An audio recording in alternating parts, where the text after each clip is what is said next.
listening to the Pittsburgh Pile Driver Podcast.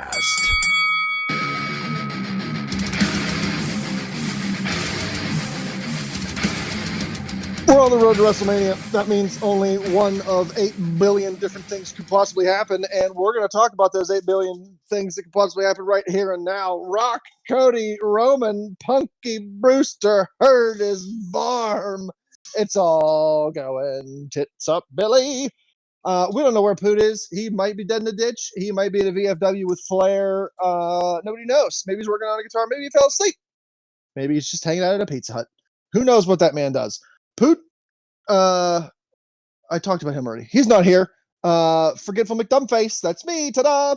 Beef the Legend is here. Tiger Bob Thomas here. WrestleMania coming at ya. What? I don't know where to begin. Somebody lead us off here because there's so much that happened between the end of the Royal Rumble and here presently now today that involves the winner of the Rumble, what's going to be happening at Mania. There's a lot of shit. Figure it out. I think for the story to be told well, we must go back to January 3rd of 2024 when The Rock bought into TKO, or did TKO buy into The Rock? All right. So here's your Go ahead. short, skinny.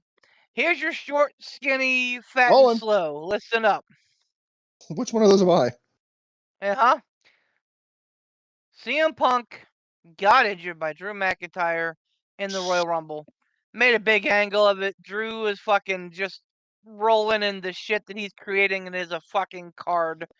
And as much as I want to say that I fucking hate that man for what he did, for stealing my opportunity to see my favorite wrestler of all time in a WrestleMania main event, by God, it's hard to hate what he did because he's fucking killing him. Anyway, CM Punk out. No longer going to be at WrestleMania, no longer to be facing Seth Rollins, which was allegedly his plan. The plan, however, for Cody from day one-ish was for him to I take it back, was for him to face Roman Reigns at WrestleMania. If you believe the words of people. Now, here's where it gets interesting. The Rock joined up with TKO. Again, I think I saw the date January 3rd. I don't recall exactly. I remembered it was like the week before the Rumble that we saw that The Rock joined TKO as part of the board, got his name back and all that. So it happened kind of quick. But if you believe the words of the dirt sheet people, this was all part of that. The Rock was supposed to face Roman Reigns for WrestleMania for the... I don't know. Okay, so I've never read for the title. That's the one thing I'll say.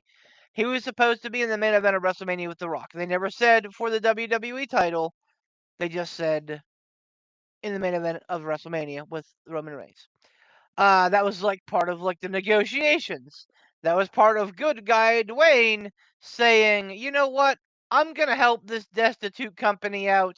I'm going to give you guys a big star like me to help you with WrestleMania because I know you'll need it. What a kind guy. Right? So, entering last Monday night, CM Punk comes out, all the tears, missing WrestleMania. Drew McIntyre comes out, says, I prayed for this. Now he's got a shirt where he's crouching next to a tombstone that says, R.I.P. CM Punk WrestleMania main event 2024. What a fucking douchebag. Oh no. But I like it. It's weird. It's this nebulous. And then out comes Rollins. Rollins talks to Cody man to man. Says, I think you should challenge for the real title, not the Hollywood title. You know, this is the workman's title. This is the title your daddy would have wanted. I know that your story is with the WWE title, but like this is the title that your daddy would want today. And Cody waffled a little bit. Comes out on SmackDown. Tells Roman Reigns he's going to take it all from him. He wants to take it all. He wants to give it all away, and he did to The Rock. When The Rock comes out, and Cody Rhodes like, I'll take it away from you, just not at WrestleMania. Har, har, har. And then out comes The Rock. The Rock and Cody share an embrace. Cody looks like someone collectively kicked him in the nuts, but also stole his soul in one fell swoop. My favorite thing I've seen so far is Botchamania with the Simpsons, the showing when Ralph's heart breaks in like a 3-frame thing, doing the same thing with Cody Rhodes. Mwah, chef's kiss. Fast forward to today, Thursday, February the 8th. They're doing their little WrestleMania Live kickoff conference, which is the first time ever in an arena full of people in Las Vegas because that's where the Super Bowl is. I figured that they were going to be announcing WrestleMania next year in Las Vegas, but they didn't. It was just a room full of people, an hour full of promos, and I think that they were just capitalizing on A, The Rock, and B, Super Bowl. So anyway, fast forward to tonight, we get a lot of good promo work. One other point I left out, and again, we're just summarizing here. We'll talk about it. Don't worry. One other thing I left out is ever since The Rock came out on SmackDown, we have been getting Rocky sucks chants. We've been getting We Want Cody as the big hashtag on X and all socials, really. We Want Cody is trending, going crazy viral. It was the #1 trend after SmackDown last week. And the view of The Rock coming out and taking the main event from Cody at WrestleMania was the most disliked view YouTube of WWE's history. At one point, it was like 73% disliked. Oh. Even at NXT's event this past weekend, anytime they'd show the graphic, the fans would boo. You get Rocky sucks chants. We want Cody, Cody, Cody. Today's press conference, more of the same. I'd say it was probably 60-40 if I'm being friendly to The Rock. There was definitely some Rocky fans there. Right. Rock came out on Pat's show today and he healed up a little bit. Called those fans Cody crybabies that want him to finish the story, indicating that they don't want to share time with their families or throw the ball around with their kids because they're too busy not touching grass. Saying we want Cody, finish the story. Which got a little bit of heat for me. So good job, Rock. And I'm here. I'll say this now. I'm here for heel Rock. So anyway, about an hour before we're set to record, they do this thing, and of course, it's a bunch of talking, all building up to the final stanza, which was, of course, Seth, Roman, The Rock, and Cody in that order. And Seth again comes out and says that his title's #1, the workhorse title, blah blah blah. Roman comes out and says you're the #2 title, that he chooses The Rock. Like he's got a fucking say in the matter. The Rock comes out and says it's a done deal. Puts a big stupid fucking graphic on the Titantron of this big stupid tree with all these branches of all these stupid fucking Samoans that nobody cares about. Here's a history lesson for you, Rock. No one gives a fuck about Samoan people, at least in wrestling. And they do the old Arnold Schwarzenegger. Oh boy, what's his name? He just died. Apollo Creed. Damn it. Somebody. Carl Weathers. Yeah. Carl Weathers. Carl Weathers. The old Arnold, Carl Weathers, arm clasped, you son of a bitch, The Rock and Roman do. See their biceps dripping with sweat. And Cody goes, wait a damn minute. He comes out and he says, Roman, I choose you for WrestleMania. Much like Ash Ketchum chose Pikachu. And the wrestling world is going, wait, is it Roman versus The Rock? Is it Roman versus Cody? No one knows what's happening. Oh, and by the way, Roman says something about something disparaging about Dusty Rhodes, which is as you want to do as a heel when you're facing Cody. And so of course Cody started talking about the bloodline, which raised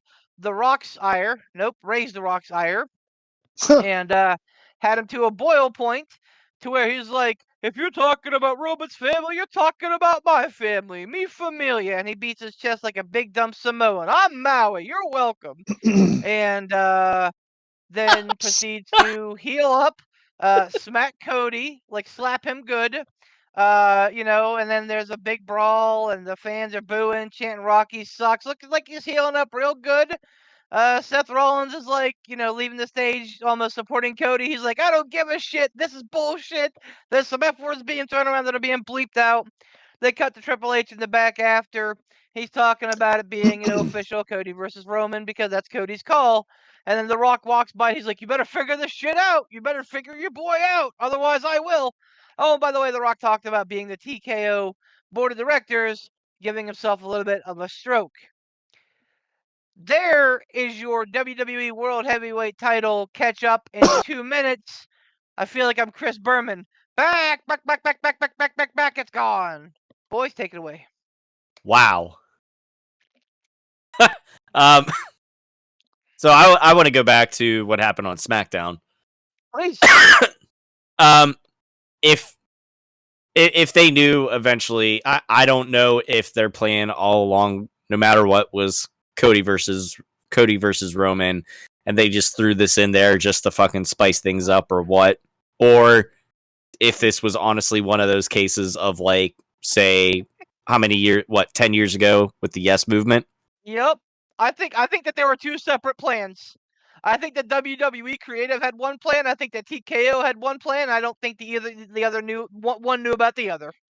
Okay. But go on. So I want to go back to something though that really, whoever fucking came up with this needs smacked upside the head. When Roman was shit talking down to Seth, shit talking about Seth in his promo on SmackDown before Cody came out and before Rock came out.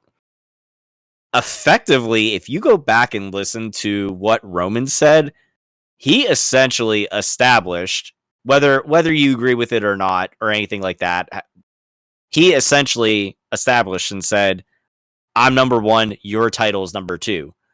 So to have Cody, if he would have chosen Seth or anything like that, everybody would have been absolutely justified in saying, well, this is a fucking consolation prize because even your own champion says that this title is a consolation prize.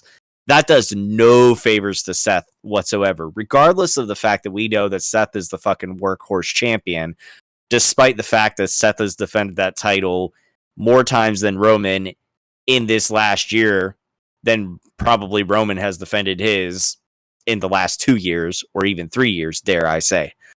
So I don't like how they did that. Like, you should do everything to elevate your main titles and make them feel as close as you can to on par. But essentially, I understand because Roman's a heel, they basically dressed it down and effectively, doing the same thing here at this kickoff presser or whatever. But I don't know. As like we were talking about it in the group chat, the more this was going on, the more it felt like that they were either going to lean towards Cody versus Roman or inserting Cody into a triple threat, or hard to say. I mean, but now if they're working on this Rock heel angle, I was going to say that maybe they would have Rock Roman main event night 1 and then Cody Roman main event night 2.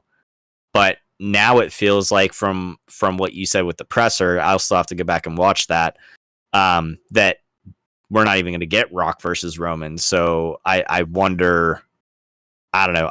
It makes me wonder if the whole Rock versus Roman was literally a swerve from the get-go. I don't know, but I'm happy that they did the right thing. I'm happy to see that they'll have Cody. Here we go, Beef's favorite trope here. Finish the story, because granted, there is history with Cody and Seth. Don't get me wrong. Like, oh my god, Cody's, Seth's never beat Cody for in their times that they faced off or whatever. So there is that history. So it's more so like, turning it into not so much that Cody needs to win this title and finish the story. It's more so like Now there's a desperation. Seth needs to win because Seth has something to prove. So I get it that there's still that underlying story there, but let's be honest. Like Cody even said it, back on the SmackDown promo. He said, Seth called that the Hollywood title. No, I look at that title. That's the title that Bruno held. That's the title that so and so, whoever else held. That's the title that my father was supposed to hold, but he didn't get to. And so it, in that sense of things, in the sense of finishing the story, it absolutely like has to, and had to be Roman from the word go. So I'm glad that they are essentially doing the right thing. Ransom, talk to me. What's the question? I fall Thoughts? asleep again. What's the question? Thanks. Yeah, they are doing title WrestleMania stuff. main event. The WrestleMania main event. Go. I don't know. I have no fucking idea what they're gonna do.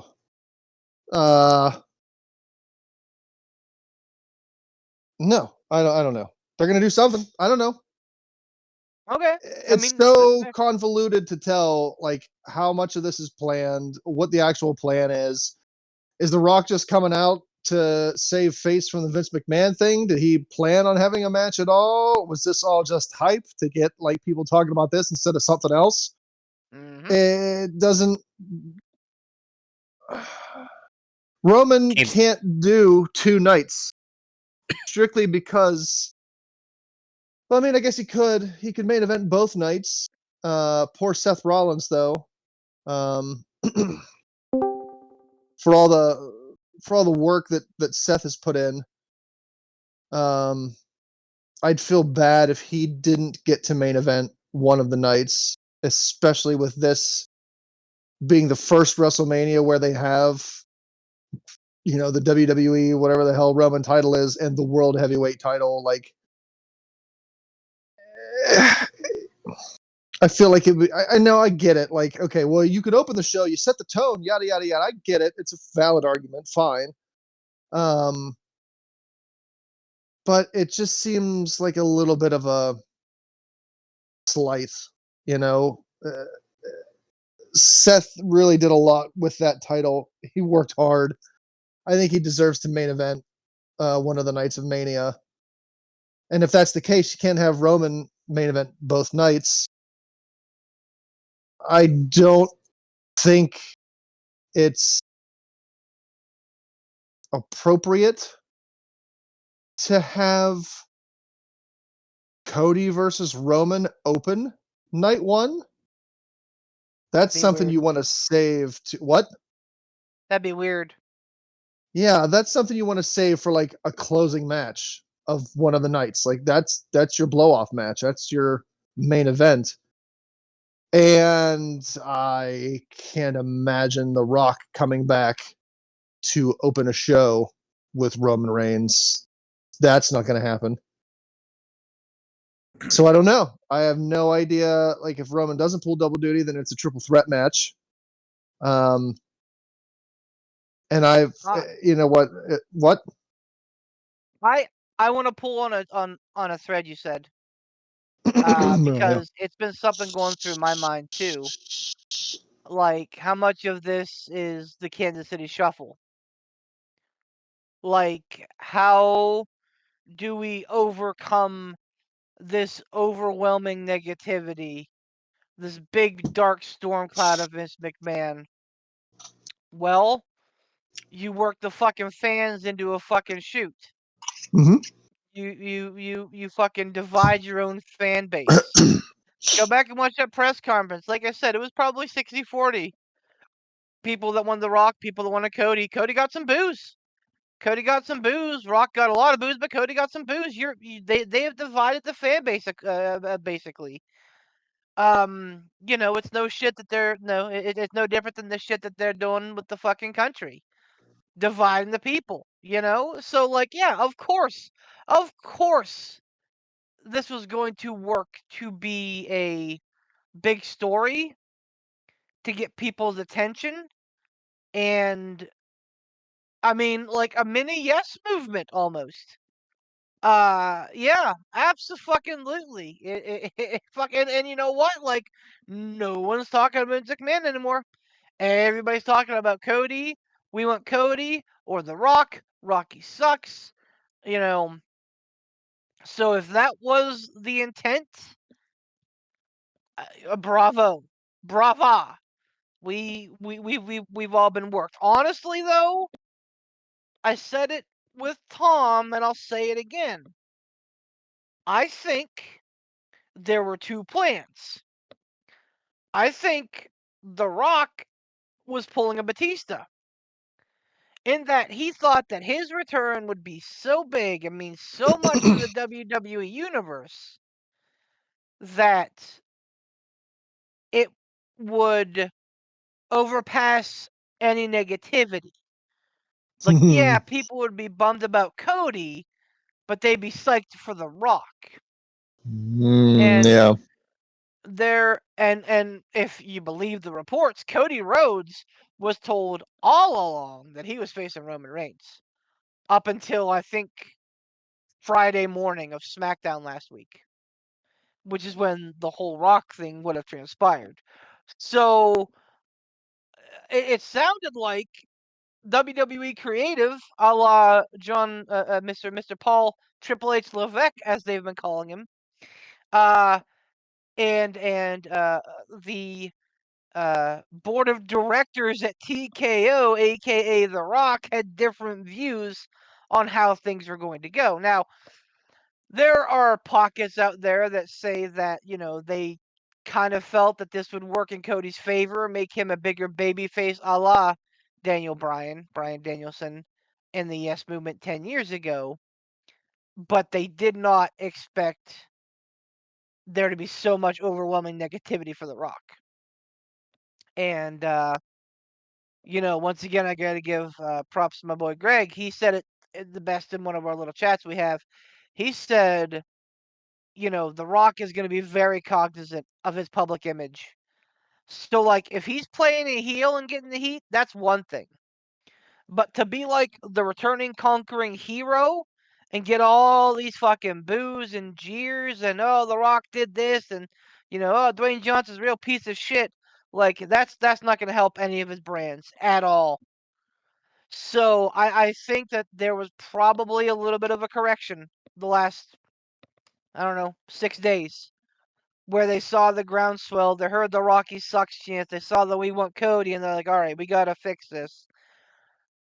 And dare I say, I'm intrigued because now at the end of the press conference with the Rock slapping Cody, with the Rock, telling Hunter, figure it out or I will, indicating, I'm on the board of directors, like, we'll fix this shit. Like, are they going to go with, like, an authority angle with Cody? That would be interesting. I I want corporate Rock. at the I same don't. time, though, like, so, like, we've already given Cody the back-to-back Rumble wins like Michaels. Now Yep. we've given Cody the yes movement like Daniel Bryan. Like, are we really going to try and give him an authority angle like Steve Austin? Like, you're going to have him No. come out wearing red and yellow and drop a leg, brother? No, him not the hat like trick. that. Not like that. What I want them to do is I want them to lean into the Rock heel angle. Agreed. And again, what the fuck do I know? Nothing.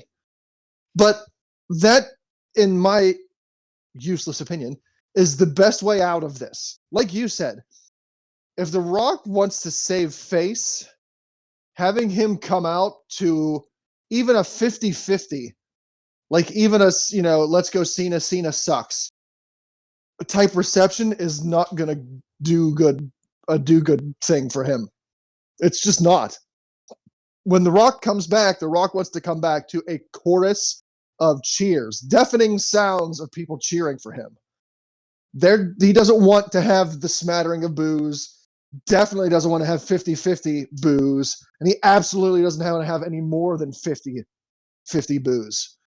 So I almost feel like at this point, Cody has so much groundswell behind him. People want him to be the sole person in the match so bad that I really think the only way that they're going to accept The Rock is if The Rock really leans into the heel thing.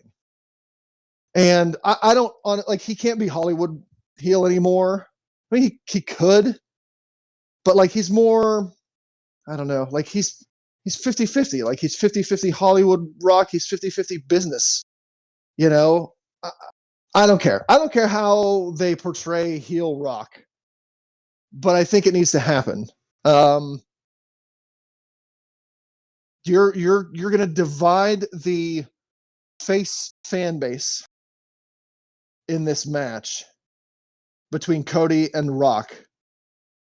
And I think the crowd in Philly is going to give it to Cody. You'll still have cheering for The Rock, but I think the cheers for Cody will drown out the cheers for The Rock. And when the cheers for The Rock start coming, the Cody supporters are going to overwhelm them with boos. The only way out of it I see for The Rock is healing up. But like I said, I don't know shit, so they might not do that at all. I don't know. I mean, that's exactly where they went with the press conference. You know, he even like after he slapped Cody, he got a ton of fucking heat, like big heat, and he turned around. He did the the throw your forearm into your elbow crease and put the other arm up, that kind of thing, to the fans. So like I feel like they've made that commitment already. Also, hello Poot. We're talking about the WrestleMania main event and how it's evolved over the last week. Yeah, What are your hi. thoughts, buddy? If this doesn't end with a triple threat match, they're fucking throwing money out the window. That's just how it is. They're building this up. I like how they did pivot. I like how they did pivot. With like leaning into the whole Rock's a heel thing. Like, I like that. I think it's great. But like, I know this is very kind of truncated and simple. It's been a long day, but like they are just flat out leaving money on the table. Leaving money on the table if they don't do a triple threat and they don't have Cody go over. That's all the money, all of it. Not only would Cody dethrone the head of the table, he takes down effectively the arguable most legendary in modern times aspects of the Samoan dynasty, and cements not only his legacy but the Rhodes name legacy in history.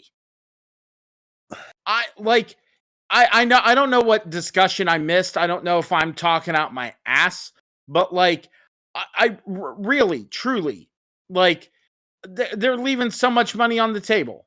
I don't know what I'm missing or if there's little bits and pieces, but like it would be stupid. It would be stupid. It would be absolutely stupid for them to do that. I like what they're doing. I like how the fact we're seeing the change where they're willing to pivot, they're willing to alter, they're willing to change, they're willing to go, all right, let's work with the fans here. Let's roll with the tides. Let's steer the ship in a correct direction that's still going to not only engage people, but engage people in an arguable positive way. I think I think at the end of the day, if you have Roman Rock, and they're gonna main event night 2, they would have to. They would have to main event night 2. And then like Cody Rollins would have to main event, and I came in with Ransom saying something that I have said to a couple people that I know that are wrestling fans that are, in on this whole thing. And I've told them, I said, as like, there are so many people out there that bullshit the title that Rollins has. They bullshit that title and they go like, oh, it means nothing. And it's like, I'm like, like Beef and Ransom, both of you said, Rollins has busted his fucking broken back making that title legitimate. He has worked injured. He has worked tired and tirelessly to make that title relevant and make it legitimate. And there's a lot of people out there that are just dismissing it. And they're just like, oh, what did anyone care about this belt? Who gives a fuck about this belt? I fucking do. Just because the belt's new, I want it to be legitimized. I want it to be a prize. I want it to be a title that people are going after. And the fact that they trusted Rollins with building all that up is great. To not give that man one of the night main events is a fucking crime to what he has given this company. His health, his time, his well-being, and his talent. Was any of that succinct? Absolutely. No, man, you fucking nailed it. And I think that that's the biggest fucking tragedy of all. Like, and again, fucking, I realize it. First world problems. You're gonna hear me bawl. Deal with it. Like, outside of losing Punk, like as a personal goal, seeing Punk main event WrestleMania was like an absolute fucking dream for me. So yeah, like that's a big fucking bummer. Well, But like, but with that, so that is, it's all legitimate. There's no, because whenever Drew like worked on him whenever he was in the ring, like they got into that little Donnybrook that they had. Like CM Punk is actually hurt, correct? Yeah. unless that they're working a big fucking fat long con. Yes, he was on the pre-show tonight with like the big fucking arm apparatus and whatever.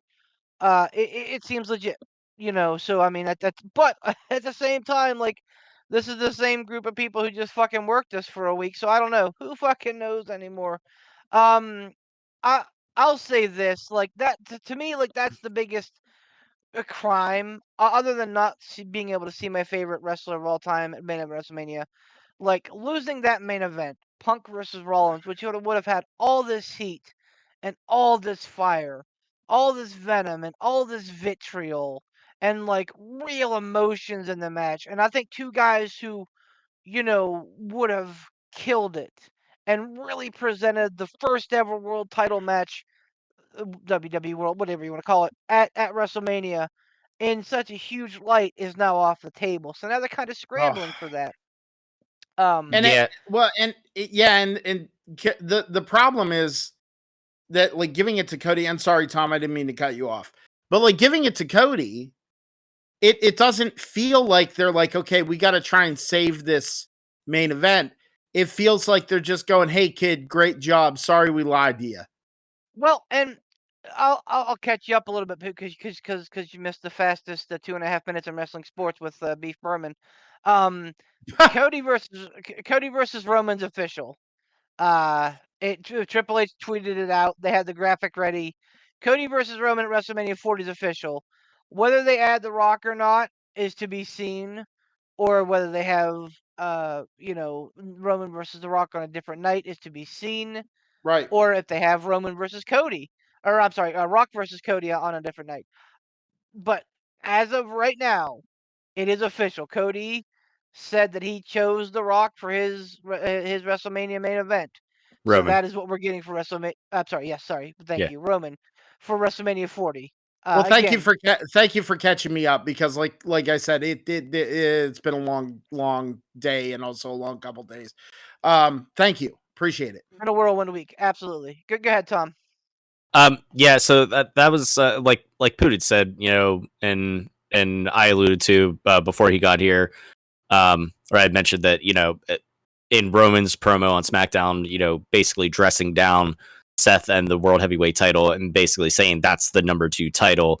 That rubbed me the wrong way because of how much work Seth has put in. So I would hope that in my perfect world, we have Elimination Chamber coming up, and we're gonna have whoever wins that, basically win a number 1 contendership for a shot at Seth's World Heavyweight title. and that main event's night 1. And then night 2 we have Cody versus Roman, or the triple threat of Cody, Rock, Roman. It's just unsure right at this moment how or if they're going to figure Rock into the plans, because of the fact of, when he originally came back, what he said versus what was done now at the end of the presser. So it's, TBD at that point. And no disrespect to any of the women's champions, but I feel like there's more there's more to sink your teeth into. Obviously with Cody, Roman, that's the biggest one. That absolutely, whether that's a triple threat match or not, absolutely should and has to main event night 2. I don't think there's anybody that could try to argue me off of that point. Night 1. I have one thing to say to that. What's that? What if Roman beats Cody? Would you still want that to main event night 2? Yes. And I'll tell yes, no matter what, because that is the biggest story, because everybody was so sure last year that Cody was going to win it, because here he came in and everything was new, and he won the Rumble, and he was going to be the one to do it. Absolutely, he was gonna finish his story then. Well, then it didn't. So yes, absolutely. I know we're in a deja vu situation, but regardless of the outcome, that should main event night 2. Absolutely 100%, because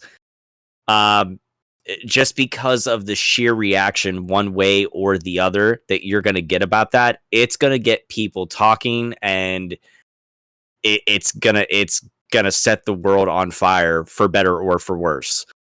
And then in the case of Seth, main eventing night 1, that's one of those ones where it could really go 50-50, because I feel like you could legitimately have whoever faces him go over and win the title, or you could have Seth hang on to it, and you still have the whole Money in the Bank briefcase situation going on. So we don't know what's going to happen with that. The women's title pictures are a little bit more. There's not as much there's not as much steak and sizzle to them. I mean, yeah, Rhea's had a dominant run, and the whole Bayley, kind of severing ties with Damage Control or whatever. That's all well and fine, but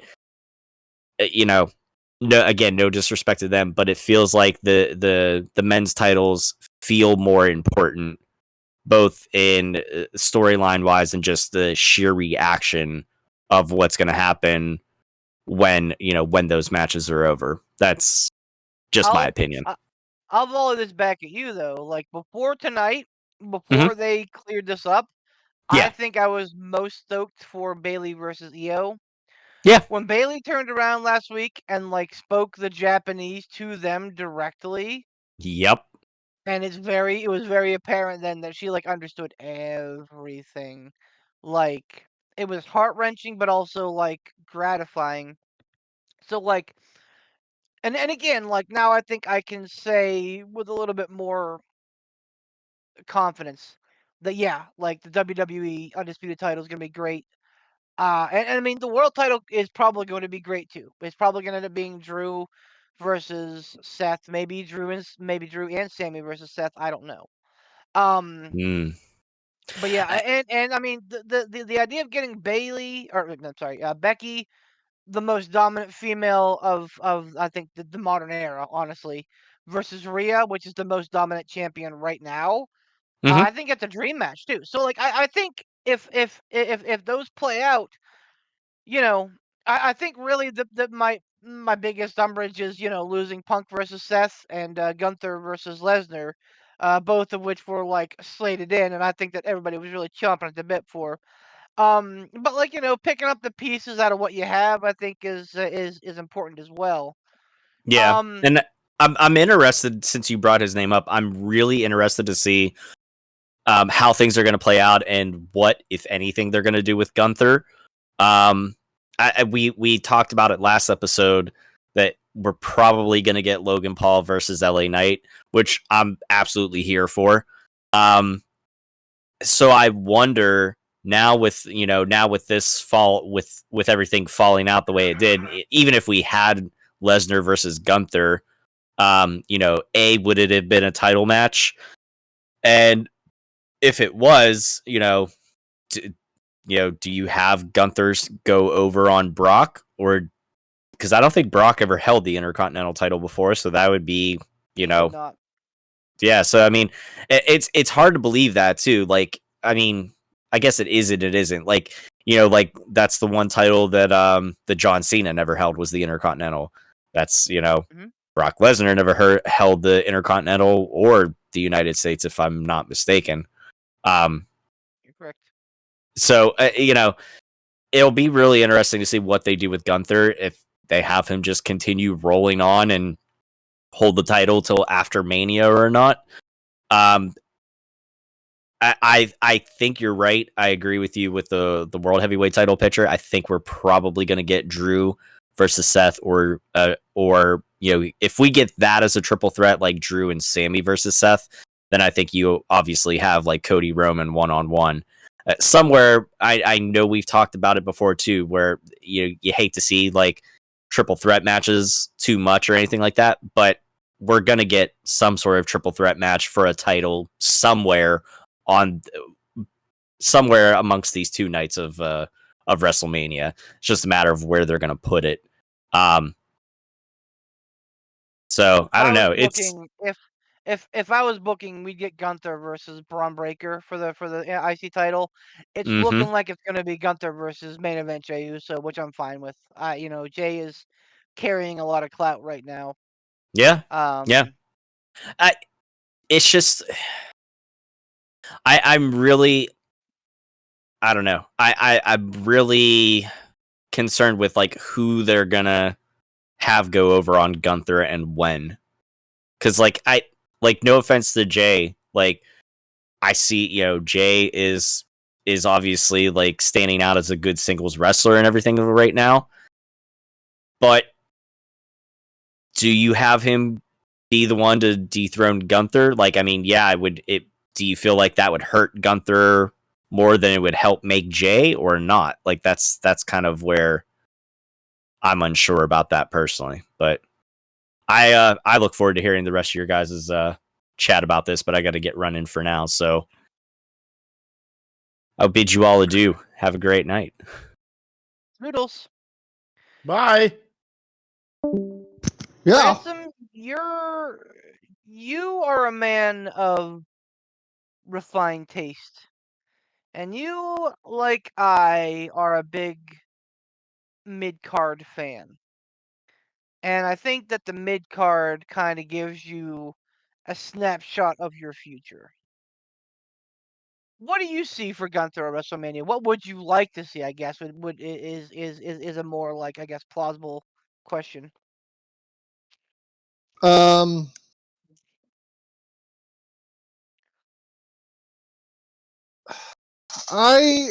want to see something that I would imagine most people would disagree with. And again, I'm speculating. Maybe not. But like, I just don't see this being a popular opinion. I like how he presents the Intercontinental title. I like how he sees it with prestige.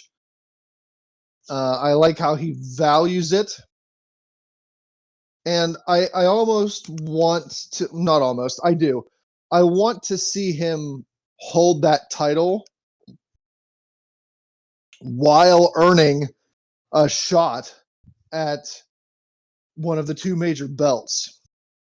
Oh. And I almost, and I want to see, like, I get it. He's had it for a long time, and we talked earlier about how that can get stale. But I love how he has just like embraced this title. Like, this is the most important title, and I want him to hold that title as he faces the World Heavyweight or WWE champion. Like, I want him to face them while being the Intercontinental title champion holder. What happened? I had a stroke. Just because, like, I think that follows the storyline of like how important he sees that belt, and it's new, it's fresh. Like, we all expect, the John Cena when he was the United States champion. Well, it looks like they're setting him up to go against JBL. Of course, he loses the United States Championship, and then he goes on to face JBL. Steve Austin, like, oh, that looks like, he's ramping up for a main title run. He loses the Intercontinental Championship to The Rock, goes on to, face for the WWF title. Same thing with The Rock. Lost the Intercontinental title, went on for the. That's kind of the historical transition, is you lose the mid-card title, then you move on after you've lost the mid-card title to compete for the top-tier title. I want to see Gunther hold that belt as he competes for the top-tier title. And I even want it to go one step further. Like, if he wins the World Heavyweight Championship, I want him to hold both belts.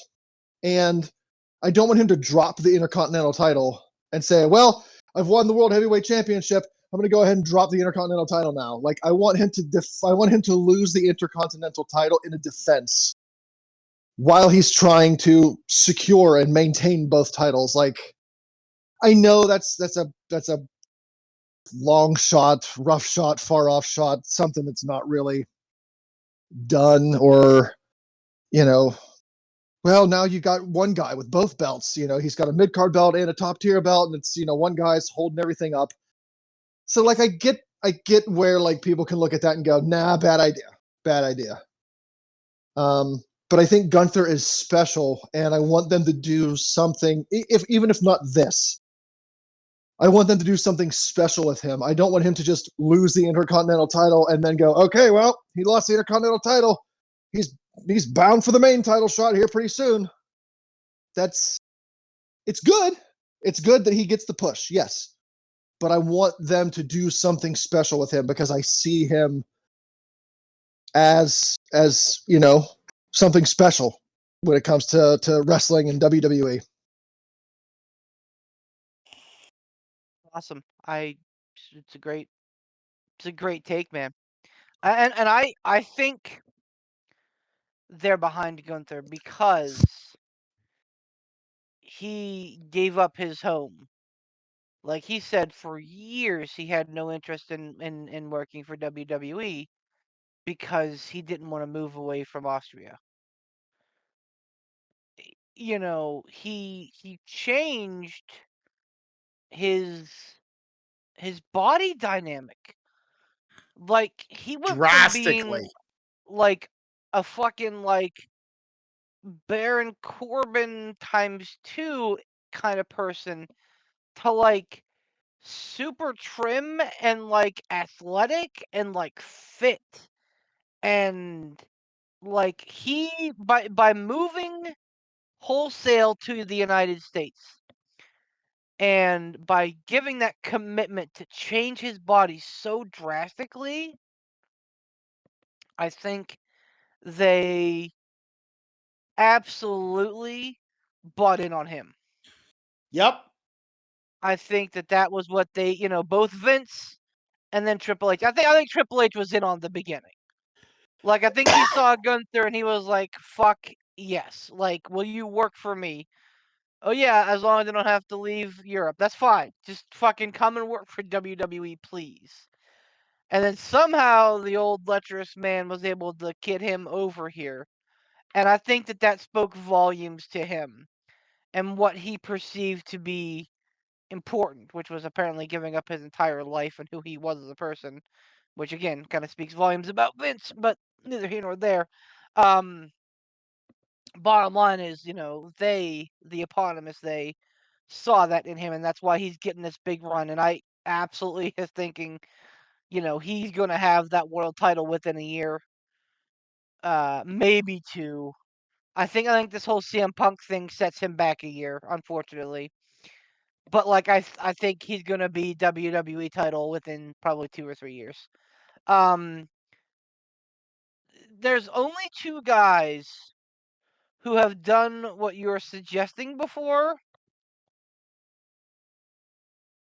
and they both ended up losing said title. Well, not losing, vacating said title, and both of them are pretty auspicious names. Ultimate Warrior, WrestleMania 6, obviously very heavily publicized. He was the Intercontinental Champion challenging for Hogan's title. It was actually a title for title match. So, like, I don't know what their plan was, like, having Hogan be the Intercontinental Championship, if he was just going to fucking vacate it right away, or what the case was. I But want it, Warrior did brother. I don't vacate want it, brother.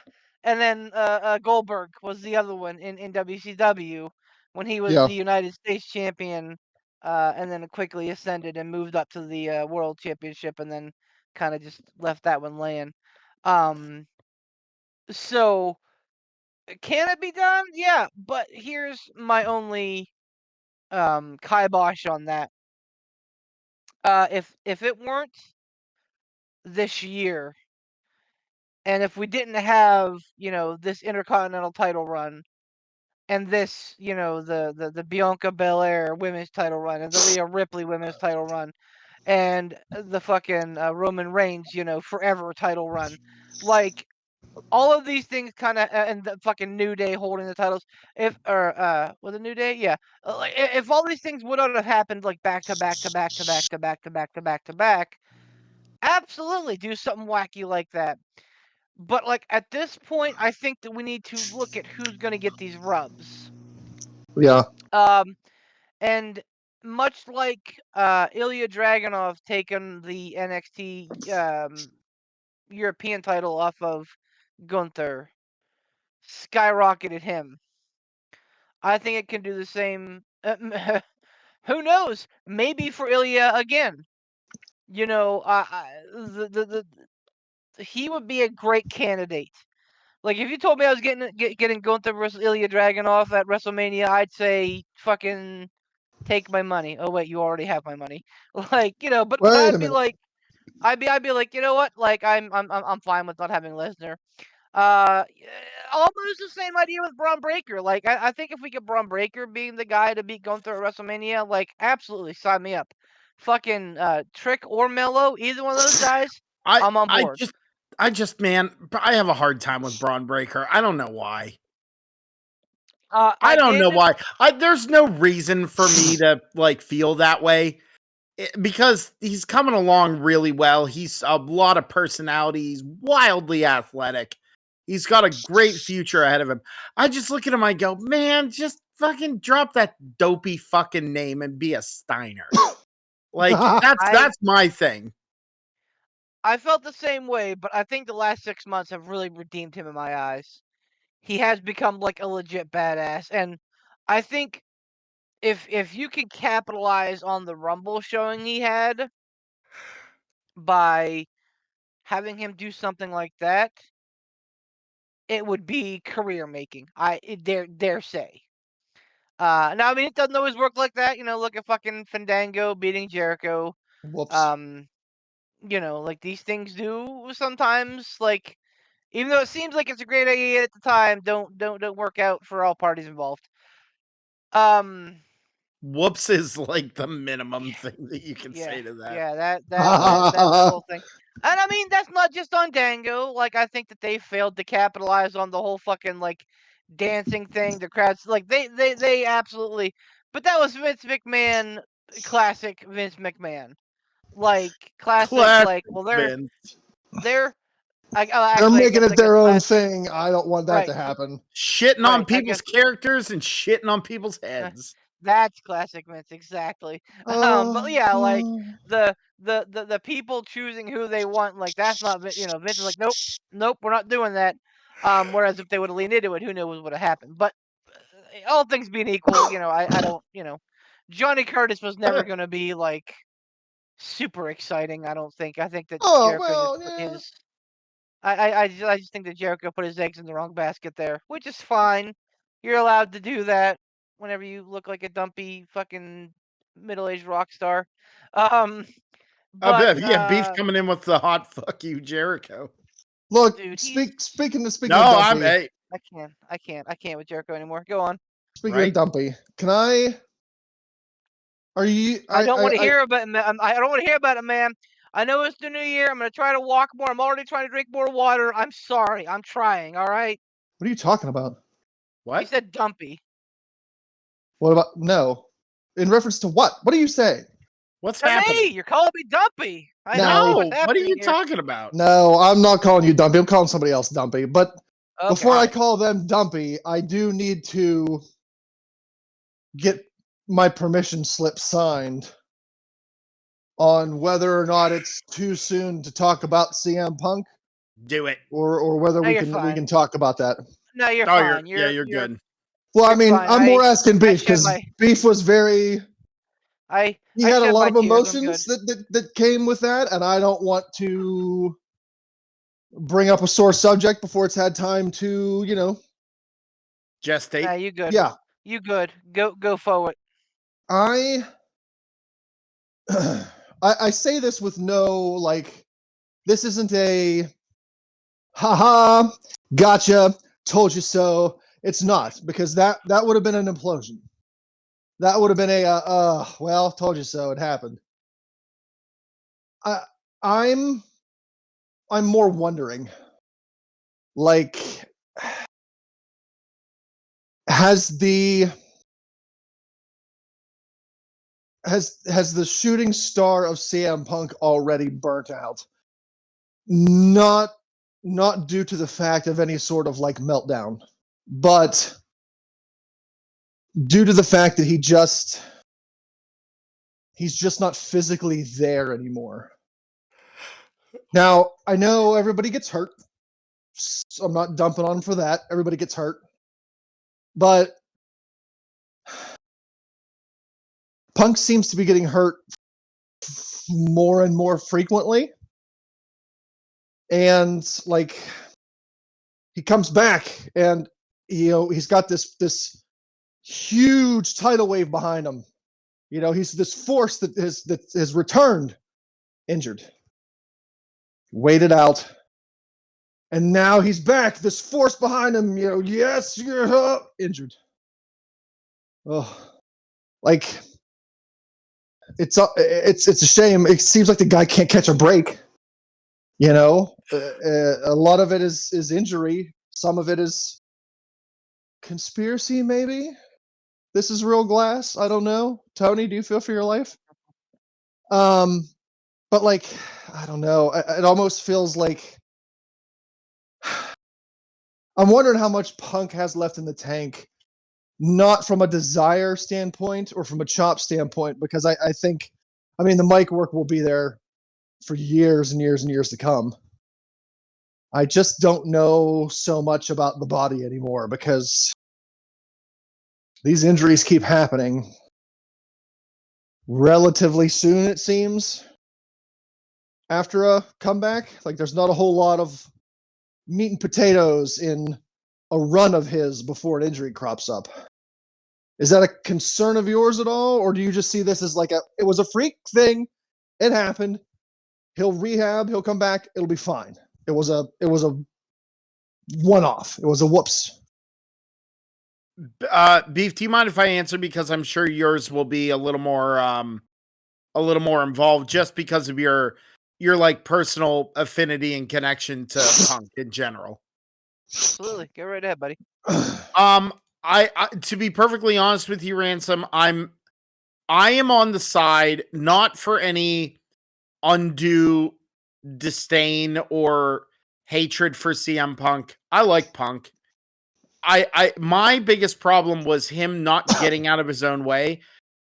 And the thing is, you could I've seen a couple people say that this is just karma for him acting the way that he has in the past, and I don't buy that. You know, you could say people say karma's a bitch, but CM Punk loves dogs, so there you go. The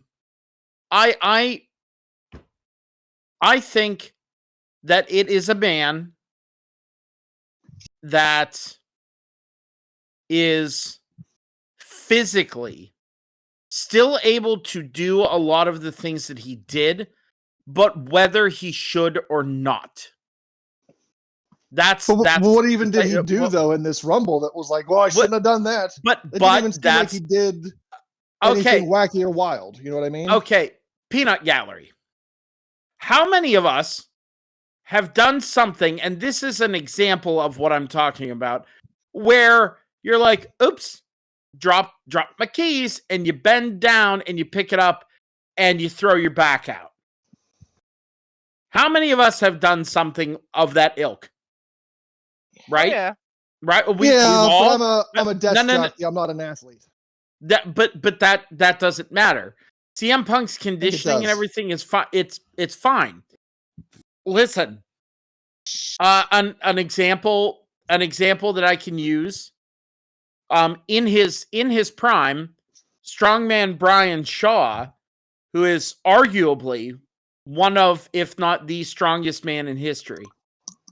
He was in his prime at World's Strongest Man and had trained and was at the peak of his conditioning. He was a machine. Young, like in the thick of it. Literally has done all this stuff, training for months and months and months and months leading up to World's Strongest Man. He goes in, immediately pops his bicep. And the doctor looked at him, and he competed for the rest of it. He went, well, you can't tear it anymore. You know what I mean? Cody? Yeah, no, and that's the thing, is like, it really is situational with a muscle. Like, Cody was able to compete because it's like the doctors went, well, you really can't do any more damage than you've already done. So at that point, you're like, well, fuck it. I mean, if you're willing to put up with the pain, then go for it. That's someone in the peak of their physical conditioning.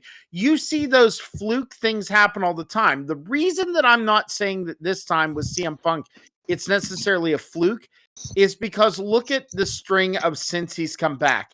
The injuries he's dealt with that seem to be a consistency. Am I saying that he hasn't delivered? Absolutely not. Like his dog collar match with MJF was a master stroke. It was incredible. Like he's had good matches. He can still go. Sure. It's just this is the definition of the spirit is willing, but the body is weak. And I'm not trying to say that the man himself is weak. I'm saying that, like, dude, just from the years and years of abuse that he's put his body through. I mean, you can't undo that. And you can't undo, like, some things. You're more susceptible to specific injuries, especially tendon and muscle tears, when you've done them once already. That's kind of the point. You're just more, huh? It was his other arm. It does. I know, but I'm just saying, like, man, you tear one tricep, you tear them all. No, it's not tearing one tricep. I'm sorry, that laugh, like that laugh made me question my friendship with you. That's how obnoxious that shit just was. Anyway, so my of course I would never question my friendship with you, Beef. I love you. The my point with this is it's just how old is Punk? Let's play the how old is Punk game. 50? I don't know. He's like, late. I think like 52, maybe. Yeah, that's the man. There's no way he's in his 50s. I was saying that like a jackass. All right. Let's find out because it happened last time. 45, Alexa! 45. 45. Damn you. You didn't let me do my thing. Yeah, shut it up, Alexa. Nobody cares. Oh, no, there she is. Hi. Anyway. What a No, but fucking- she said 45. Dude, look, I understand. Like, of all of us on this podcast, Ransom is in the best shape. Mm, Well, my back is pretty close to crippled. I wouldn't go listen, I said this, man, casting I- dispersions. I said this to my friends that I work with, and then also last night while gaming. Like, as a 41-year-old man who has spent the bulk of his adult life over 350, I have alarmingly little back or knee pain. Fucking I'm hell. not in good shape. Like, I think I'm just like in such bad shape that everything is just like working in concert to keep me alive. It's like being in the tree. It's like being in the forest and chopping down a tree, and it kind of like leans on another one, and then they fall and they lean on another one. Eventually, the last tree is gonna go, and it's just all gonna be. So it's going to be that the recent like online thing where people are like, when all those caffeine drinks you've had over your life hit at once and you hear an electrical shock and they just die. Yep, exactly. Like, well, again, okay, and I know I've prattled on here, but my point is, at some point, you just can't put yourself through that shit. The other thing is too, you say he's an athlete, but I want you to think about when Punk was on the Indies. When Punk was out there on the Indies doing his thing, Beef, remind people out there, the GTS was not always his finisher. What was his other finisher? Pepsi plunge, baby. Oh, the Pepsi plunge. And pray tell, Beef, for the people out there who don't know, what is a Pepsi plunge? Pedigree from the top rope. Ah, pedigree from the top rope, you say? That just doing that every night, night in and night out, for God knows how long he was on the fucking Indies, along with all the other things he was doing. Sure, the man is straight edge. All right, he didn't put himself through the like chemical abuse that a lot of wrestlers do, but Jesus tap dancing Christ, you do that off the top rope every single day. If I did that once, I would hit the ring and my body would freeze in place and it would just turn into dust and drift away. Like fucking that, Thanos. It'd be a fucking Thanos snap if I did it. Absolutely. It'd be a Thanos snap. It'd be the last thing I ever fucking did. And like the man did that for like probably over a decade. Get fucked. That man's body is like, yeah, okay, he's only 45, but he's beat the ever-loving piss out of himself. Of course he's going to be more injury prone, especially getting on. I don't think he does a lot of strength training. He does a lot of conditioning. And like, if he does CrossFit, then that shit fucking puts a hurting on you too. Like, I'm just saying, I think he still has some tread left on the tires, but he's going to have to trade him out for some studded winter tires here soon. And just kind of like be a pundit or a personality or something, because man, if you get better and you get back in the ring and then within a match or two you get injured, you're a liability not just to yourself but to possibly your opponent, depending on the situation. That's my piece. Beef? Yeah. So I have spent more time than probably anybody should thinking about this. Because yeah, I mean, it definitely, calls all that shit into fucking question, you know. In addition to your own fucking mortality, it's like, oh, well, this is a guy that I really, grew up watching, and he's getting old and breaking down, and like, what fucking hope is there for me? Um, but and I'm gonna sound like an apologist here, and I probably am a little bit, but I mean, like, these have been some pretty big freak injuries. Like, his ankle injury was like something super, like, non like something that anybody could do. You know, his last triceps tear was because he was trying to go outside of his fucking wheelhouse. Um, you know, hopefully lesson learned. This one, so if you go back and watch the match, and I'm not like I'm putting that in the ether, you know, say and think what you want, but Drew was particularly hard with Punk.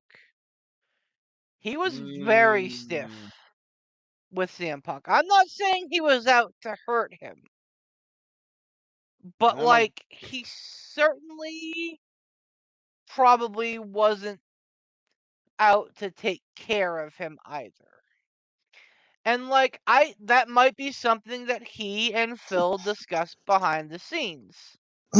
I don't know. But Frogs were gay from the start.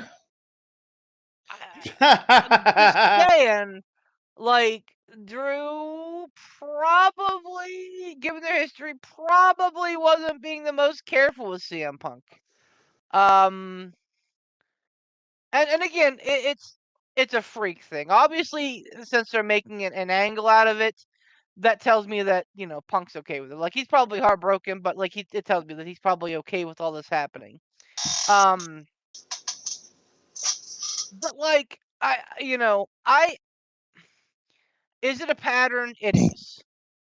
But at the same time, like I view them as like three really kind of like freaky things. Freaky Friday. Like does he need to switch up his conditioning? Probably. You know, I've been saying the same thing about the Pittsburgh Steelers defensive locker room for fucking the last 3 years. Every fucking year they lose somebody really fucking important in a really fucking important time of the year. It's usually fucking TJ Watt. Like that tells me get a fucking different conditioning coach and fix this shit.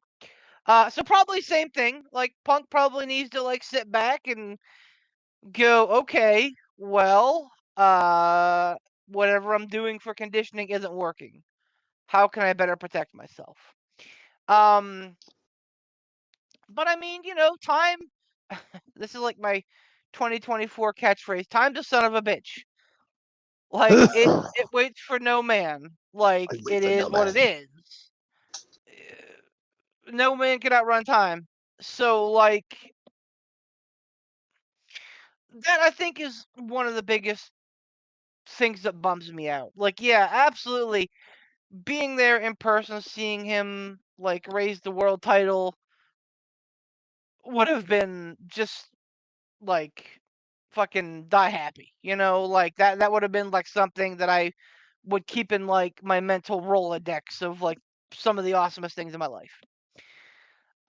So yeah, like that's a big time bummer, obviously. But like I think moreover is the unsettling realization that like how much more of these does he have left? Yep. So like yeah, that sucks. Timing was a bitch. The other thing that kind of goes through my head, rather went through my head, Bye bye. is that you know was he injured because he was so inactive? His Because conditioning regimen, even though it might not be what he needed, the man was going. I mean, like there is a reason, especially at the beginning and the end of the seasons, that Major League Baseball is very careful with their pitchers. That they keep their arms warm, and if they shut them down for any, like if there's a rain delay or whatever, that they'll pull them and they don't put them back out there after they've kind of done some pitching. And that's because of this very reason. To where, like, if you're not, like, quote unquote warmed up, and I'm not talking about like doing some fucking jumping jacks, but like if you're not like ready to go, you absolutely can do more harm than good. And Well, I that's on don't doubt. Punk then. I That's on Punk for not being ready for the Rumble. well, I mean, is it though? Like, did Eh, Punk go to WWE and say, "Don't put me in any matches except for the Rumble"? No. What I mean is like warming up the day of. No. So that's not what I'm talking about. I'm talking about like going out and like having that muscle memory, having Oh, you're saying not putting the reps in before you get back in the ring. exactly. Right. So like I'm having sure if CM Punk wanted to, they probably wouldn't have told him, "No, you can't come to the performance center and work out there in a ring. You Oh, have to he stay did. home and ride the he elliptical." He was. did. He That's was. the hell of it. But like working Well, out at the performance center is a hell of a lot different than putting on matches. It's if true. you choose to work out that way, like Even still, you get an man. opponent in the performance center, you're not going to have the crowd, but you can go just as hard or as soft as you want. That's true. Okay, but most people don't. Like that's a And realization again, that like most Poot people said, don't because that's on them. You want to train like sure, you're in a match, you train like you're in a match. You know, like I'd say to my son when he's out in the that's yard fair. practicing lacrosse, you got to practice lacrosse like you're in a game. You can't practice like you're in your backyard because when you're in a game, it's not going to be like you're in your backyard. So you got to practice like you play. It's a salient point. That's a salient point. You love to hear it. But like I said, I mean, ultimately, I Balls, think I've landed on the fact that these are just three really weird, poor bitching. timed injuries. And here's the other side of that. Like, if you factor in his prior two injuries, you have to also look at the environment. And again, I love AEW, but like it's hard to not turn a blind eye to context of some of the stuff that's happening over there. You Yeah. know, Adam Cole, MJF, two guys who are very heavily involved, both got injured. Mm-hmm. Brian Danielson got injured. Um, lots of people getting pretty badly injured over there. Getting pooped on. So again, like, is it a product of conditioning or bad luck? Who fucking knows? I mean, ultimately, to you guys' point, yes, absolutely, time is a factor. I just don't think it is the predominant factor. The good news is that he has a ton of other skills. Does Philip Brooks? Um, to help and to do things with WWE. I just like for his sanity, for the sanity of his fans, I just want to see him get his opportunity here to have a main event shot at WrestleMania. Just one. And because I think that there were two that should have been, could have been, and I think that this is going to be number three that should have been. So Well, hell, that's my take on it. slap him in that match with Cody and Roman. Sure, make it a fatal four-way match. Yeah. I will say, The Rock. I will say, at the end of the Fatal press four-way. conference, if you guys go back and watch, um, they pull away from the stage back to um the kickoff crew, whatever they're called, which was Michael Cole, Pat McAfee, Big E, and There you CM go. Punk, and they Michael Cole asks CM Punk what he thinks, and talks about how Seth needs to get his balls out of a purse and like man up and quit talking about it and to be about it. Um, and like had some like words about Cody, like taking it whatever, and like I could see fucking Dwayne just peering, and now I mean he's in the background so he's blurry, but like I could see him standing at the front of the stage fucking peering at CM Punk And I'm like, Dwayne may not be happy with Phil. What did Phil say about The Rock? I don't remember the exact verbiage, but I remember when it went down, seeing that massive blur on the stage and being like, oh, somebody's So not happy. Rock was in what camera shot of Punk? Yeah. Because so like if you've ever seen if you've seen the kickoffs like the kickoff shows recently, it was a very similar situation where they have like the panel with like the big like lighting ring and everything, Yeah, and yeah. then like behind them was like the entrance stage, like same thing except there was no ring. It was just a stage with the Titantron. So like Oh, The Rock and Roman were finishing up their business on the stage when they pulled back to like the panel, and Punk started talking, and like they were piped through the arena so that the fans in the presence could hear them as oh well. no! So whenever So Punk said, the freaking Rock heard it and turned and gave him the old mean mug. seems like it. And again, who knows if that's a fucking work or a shoot or whatever. Oh, But yeah, oh, interesting. oh, oh. The one thing I'm very fearful of is I just don't want The Rock doing any sort of politicking for anybody because he's on the board of directors. Like, be on the board of directors, but let creative do creative. Like, I don't know that he would, and if he does, I don't know who he'd politic for. Himself, his family, I don't know. But that's the only thing that makes me fearful of The Rock being on the board, is just I don't want politicking. I want the board to handle financial things, let creative handle creative things, and stay out of it. I don't know if that's a realistic fear, but I just don't want it. I don't want it. I don't like oof. That kind of stuff can only lead to So bad places. I feel like, and I didn't mention this before, but I meant to. I don't know that we'll get Rock versus Roman at WrestleMania. I feel like we could get Rock and Roman at WrestleMania versus Cody and Seth. What? Potentially having Shut up. both I'm big off. title matches on night 2, but have that like big clusterfuck tag team match on night 1. And you I'm save out. the Rock and Roman thing for or for like SummerSlam or whatever.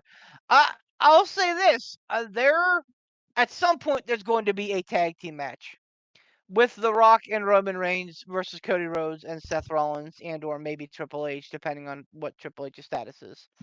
I think that's going to happen on the road to WrestleMania or at WrestleMania. So it's either going to happen in Perth in a few weeks, or it's going to happen at WrestleMania Night 1. But I think that is absolutely going down. And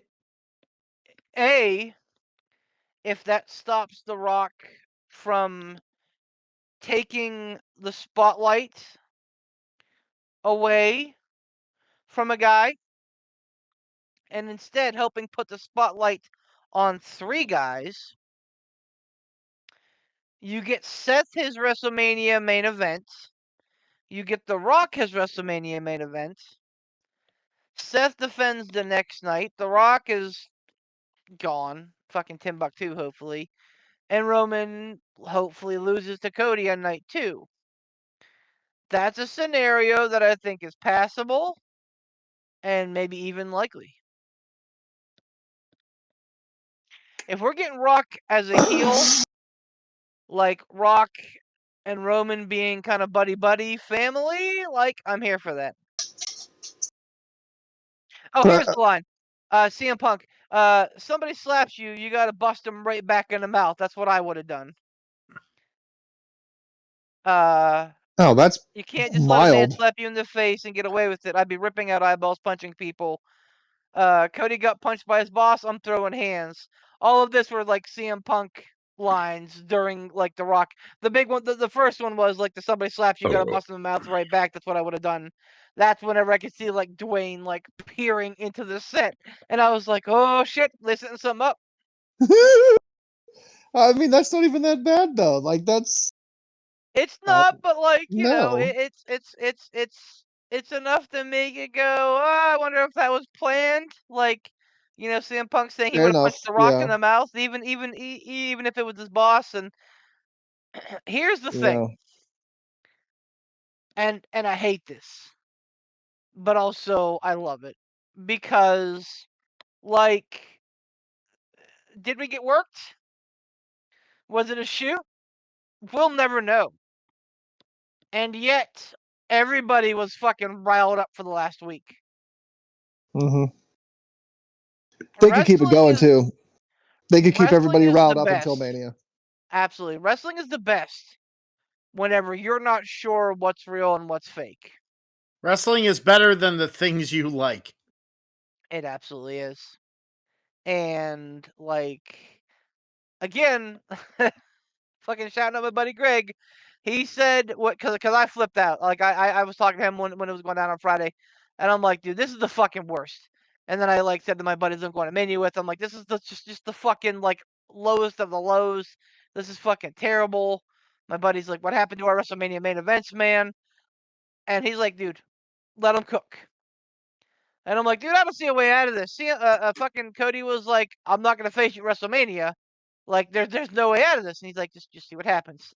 And I got to admit, I am sports entertained. I'm more than sports entertained. That's I am entertained. well, again, man, and that's like just, and this is not me being smart. This is not me making fun or cracking a joke. You have admitted yourself you are very knee jerky, and there's numerous times where we've gone, wait, hold, and you're like, no, man, the sky is falling. Hold, the sky is falling, and then you go, oh, all right, okay.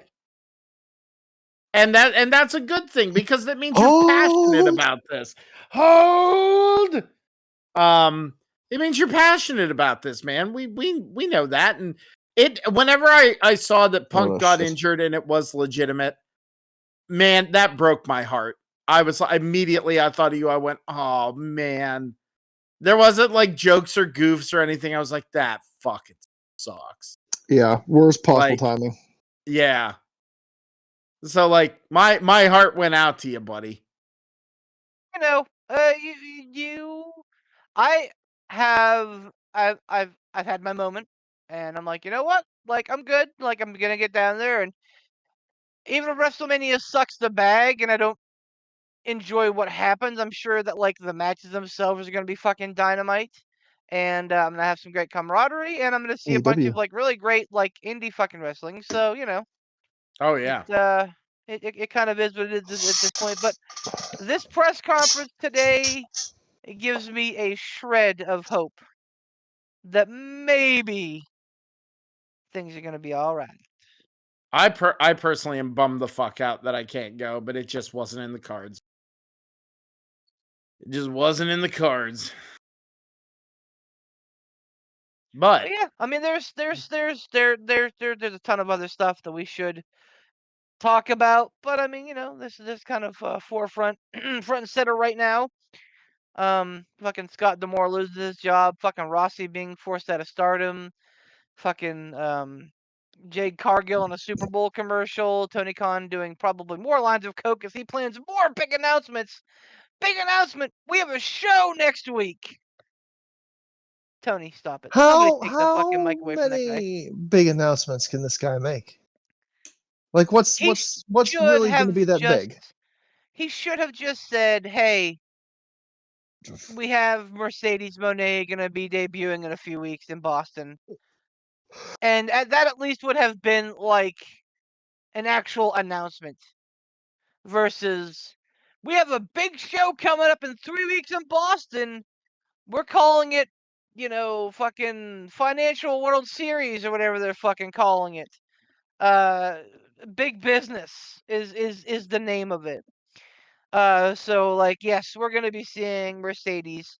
We're probably gonna be seeing Okada, which bums me out a little bit because I was really hoping he'd end up in WWE. But like, it's Is that a clear. pay-per-view? No, it is a Wednesday night Dynamite. Oh, okay. Much like Winter is Coming. We're gonna get the Dude, uh, I'm worried about AEW, man, but that's a conversation for another time. I'm not. I'll say it again. I think they're putting on a great product. I am not a fucking fan of them putting the titles on Sting. I think that's stupid and I hate it. But I get it. Like, you're not gonna have one of the biggest legends of the fucking business come through your ranks and not have him in your title history. I understand it. It's stupid. Also, I wonder if this is like a way to milk Sting's like retirement tour, like the fucking Ric Flair. Like, I'm not going to, like, I'm retiring the next time I lose. Like, if he's a tag team champion and he keeps on winning, like, does that mean we're gonna get Sting in perpetuity? But Can't yeah, wait for Ric Flair to be in that match as a triple threat or a 6-man tag. I can't wait. but Revolution looks fucking tight. Woo. So, people can say all they want that they're worried about AEW, but like Revolution looks like a fucking banger.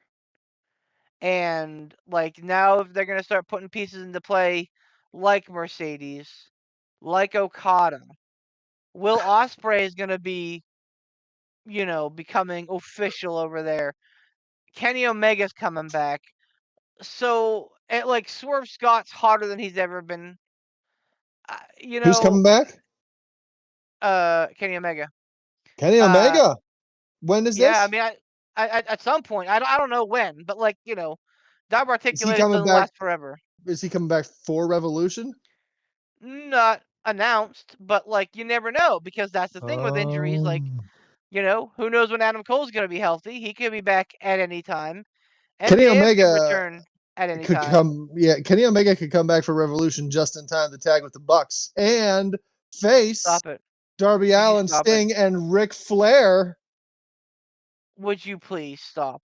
in a 6-man tag team match. Ransom, you're Goldberging him. Don't Goldberg him. No, you're Ric Flair in a reducing me. triple. You are reducing me to my Gorilla Monsoon. Would you please stop? Would you please? It's not fair to Flair. It's not fair to Flair. Take a breather. Yes. We will have conversations about AEW coming up. I promise. Revolution coming up in a few weeks. We'll get into it for sure. But we've done some talking tonight. We've done a lot of talking tonight. Poot! Yes. He's here for You're this in one. first place. You're in first place in the standings, by the way. No, what? You and Dave. Todd. Yeah, Are you fucking kidding me? You and Dave and Amber. Oh! It's 2024, a year of the Poot. Don't What get I The say? excited. Bard Don't get returns. excited. You're gonna put No, 10 I'm points on Nia Jax against Rhea Ripley in Perth and lose it all. Oh, yeah, you watch. All right. Thank you all very much for listening to I'm gonna P3 get weird with Podcast. All the stuff's down in the thing. You know what to do. Fuck. Myself, Tiger Bob Tom, Ransom the Madman, and Beef the Legend. Remember, any machine is a smoked machine if you operate it wrong enough. Bye, everybody. Ric Flair's last match, Revolution. Stop it.